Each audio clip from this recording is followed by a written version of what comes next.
Hi guys, so before we get into it, a quick disclaimer that this will be a spoiler-free review, although I'm still going to be talking about things that happen in the first half of the movie at least, so I'm not going to ruin the whole thing for you, but enter at your own risk, that's what I always say. So I went to see this at the cinema on Sunday. It was the first time I've seen a horror film at the cinema in 2025. I did go and watch Minecraft with the family over Easter. I'm not going to be doing a review video for that. But I don't know why it's taken me 4 months to see a horror film at the cinema this year. There's just not been anything on that I fancied. And the only reason I went to see this is because I played the video game. So this started out as a game. It was released on the PS4 back around about 2017. It's a story interactive horror game. So there's a bunch of kids holed up at a mansion in some snowy hills. And you, the player, make a lot of the choices on their behalf as to what they do throughout the story. So by the end, depending on your choices, you could end up with all the characters dying, or all of them surviving, or any outcome in between. And it's definitely a game that encourages repeat playthroughs, so you can fix some of the mistakes that you made. It's a lot of fun. I wouldn't say that it's a gaming classic. I mean, we're not talking The Last of Us or Resident Evil. Until Dawn was a good game when it came out, but I was kind of surprised when I heard that it was going to be a movie. It's not exactly the most famous of video games, put it that way. And I wasn't even that excited about it in the week leading up to it. I was sat there in my cinema seat watching the commercials, and it occurred to me that I'd not even seen a single trailer. I'd not done any research as to what this adaptation was going to attempt to do. Although I figured that at least one of two things would happen. I figured, okay, number one, it will either have Wendigos in it, because that was like the main creature in the game. Or number two, the characters in the film will be able to go back in time somehow to fix their mistakes so that they can avoid their deaths in the future. This would sort of reflect what you do in the game kind of thing. As it turns out, you sort of get both of these things. It does feel like an Until Dawn adaptation. It's not just doing a completely separate thing and keeping the title. But the whole movie definitely fits under the umbrella of novelty horror for me. This isn't actually an official subgenre. I don't think that this is just something that I made up today. So novelty horror films for me, things that break the fourth wall. They mess around with horror conventions. They can be very meta. They might have like time loops and time travel in them. So films like Cabin in the Woods, The Final Girls, Happy Death Day, that kind of thing. Unique, one-of-a-kind horror films, in other words. And Until Dawn is definitely one of those. And I usually sort of enjoy these types of movies, although they do leave me afterwards just yearning to watch a proper horror movie, and there isn't always time to watch another one. So the plot for this is kind of different but the same. No, it's different. In the beginning, it actually feels more like Silent Hill than Until Dawn. So we've got a bunch of young characters who travel to this abandoned town, but there's only about 2 or 3 buildings left in the place because most of the town has sunk beneath the earth due to some earthquake that happened, God knows when, and it killed most of the inhabitants. But our characters in this movie cannot leave the town once they're in it because a rain barrier sort of pops up around the boundaries of the town. Just think under the dome and you're basically there. And to make matters worse, they start getting chased by a serial killer who promptly kills them all in about 5 minutes flat. But then the characters wake up and they're alive again, and it's like an hour earlier. So they've got another chance to survive. But this isn't like Groundhog Day where they can just wake up again and adapt their strategy based on what they've learned. Every time they wake up, they face a different horror threat to what they were facing in the previous loop. So first time around, it's a serial killer, but second time, it might be a Wendigo. Third time, it might be a witch. Fourth time, it might be a killer disease that's spreading through the building and what have you. And one of the characters works out that they'll only get about 13 tries to beat one of these games, because every time they fail one of these loops, to give it a word, they're becoming less human and more like a Wendigo. So if they keep failing, if they keep dying in every single loop, then eventually they will run out of lives, if you like, and just become permanent Wendigos who are trapped in this town forever. Now, this is a brilliant horror concept, actually. I've never known anything like it before. It's not really what Until Dawn was. I mean, I kind of feel like this could have just been its own brand new film, and then we could have had a separate movie for Until Dawn that was actually more similar to what that game was.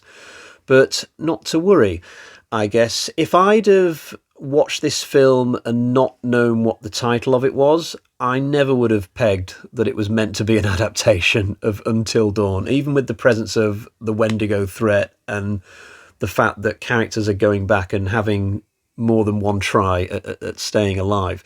It was directed by David Sandberg, this. He did the excellent Annabelle creation, which I really like, and he's done other popular films as well. In terms of the actors here, I'm only going to mention the star of the show, Ella Rubin, who does a fantastic job of carrying this movie.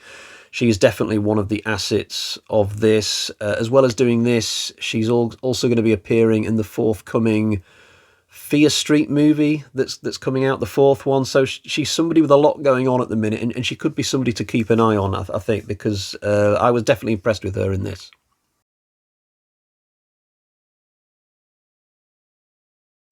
Ella Rubin aside, however, I found this movie very problematic in a lot of ways. I still kind of enjoyed it. Firstly, because the concept is just so novel. Secondly, this was my first horror film in the cinema in ages. So I think that contributed towards this film keeping its head above water with me, I guess. But they certainly ran out of horror ideas in this very quickly. With a concept like this, they should have just been able to go nuts. Like, they should have had too many ideas for this movie in terms of monsters and villains that you could throw at the characters. I mean, they could tap into every subgenre of horror that there ever was, going back like 100 years, but somehow they seem to be struggling for ideas after like two or three loops. It's just weird, unless they're saving some ideas for a sequel.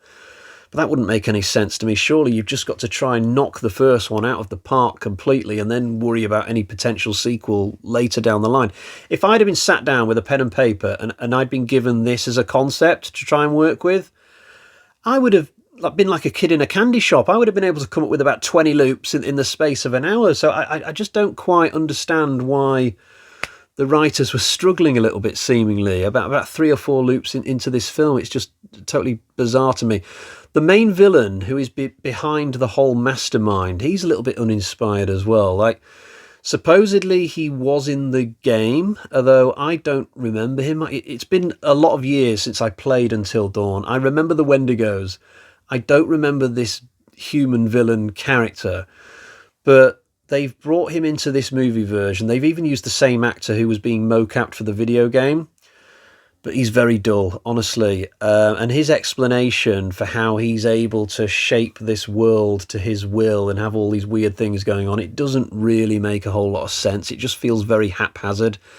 I just feel like they might as well have not had any explanation for what's going on in this movie. A bit how there's no explanation in Groundhog Day with Bill Murray. The good characters in this don't fare that much better. So the main girl is good value, but all of her friends don't really make that much of an impression with me. And there's not much tension in the air whenever it looks like one of them's going to die, because you know that they're just going to come back to life for the next loop. So, for example, if you're watching the third loop, then what does it matter if they all perish? Because you know that they've got at least maybe 10 more loops to go after this one. And the film shows a lot more of the earlier loops in great detail than a lot of the later ones. So a lot of this film is playing out at a time where the characters have got lots more chances still to come. So it never really feels like there's a lot on the line. It's only really when they get to the final loop where suddenly there's tension, because this is their last chance. If they die here, then they are literally going to die and never be human again. But I guess it's just a fallacy of the story concept that you will end up watching lots and lots of kills that, whilst they look good to the eye, that there's no real consequence to what's happening ultimately. The locations that get used for this movie as well are not exactly awe-inspiring. I kept casting my mind back to what you get in the game, and that was just so much that was just a lot more superior. So in the Until Dawn game, there was like this massive mansion in the snowy mountains. It was huge, and sometimes you could see out the window and the snow would be falling, and it was a great aesthetic. At times the characters would have to go outside, and there was like a ski lift nearby and a shack in another direction, and there was like an abandoned mine beneath the mansion. But you don't get any of that stuff in this movie. It's like this little town square with two houses that face each other, and they're not even that big. So all in all, just not that impressive.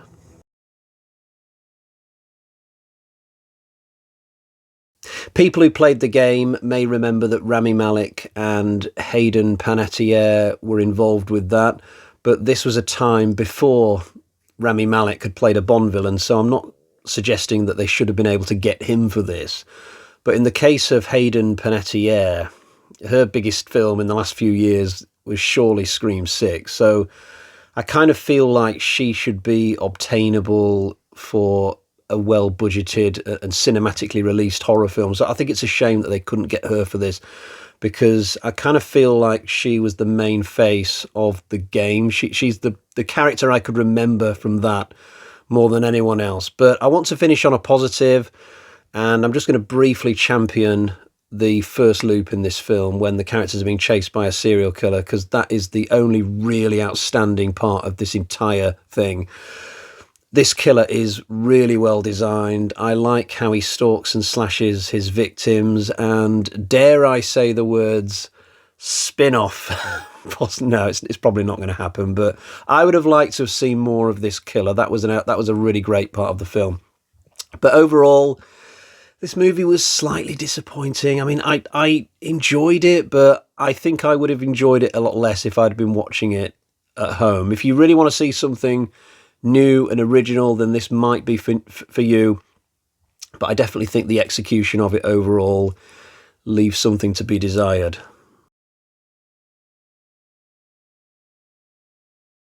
So we've reached that time where we go to the bag of terror so I can tell you how I am going to score Until Dawn.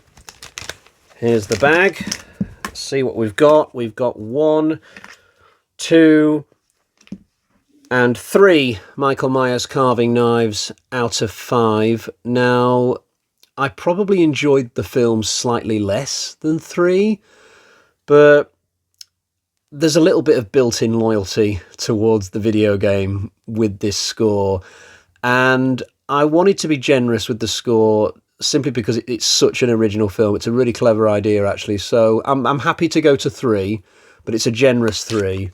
And it's certainly not a film that I'm likely to revisit, and I really couldn't care less if they don't make a sequel, put it that way. Right, so we've come to the end of today's video. I'll catch you all again next time. Bye-bye for now.